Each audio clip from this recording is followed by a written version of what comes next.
To begin, we enter an incorrect password to test the system's security.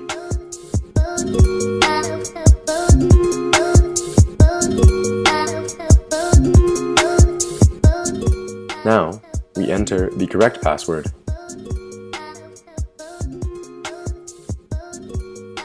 Once logged in, we are given 3 options: 1 to lock the door, 2 to unlock the door, and 3 to log out. We start off with option 1.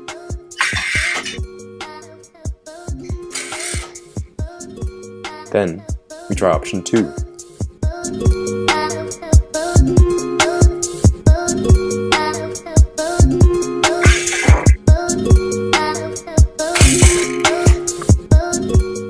Now, we try a number that isn't listed as one of the options.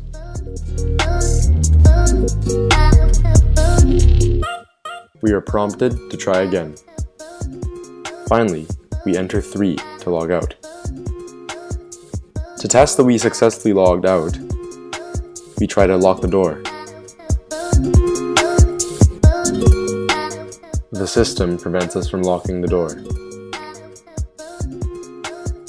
We use SOLIDWORKS to design a virtual prototype of the metal structure that holds the servo motor.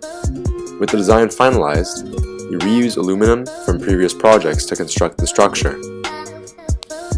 Finally, for the code, we used a flowchart and then proceeded to write it using the Arduino application. Thank you for watching, and we hope you like our video.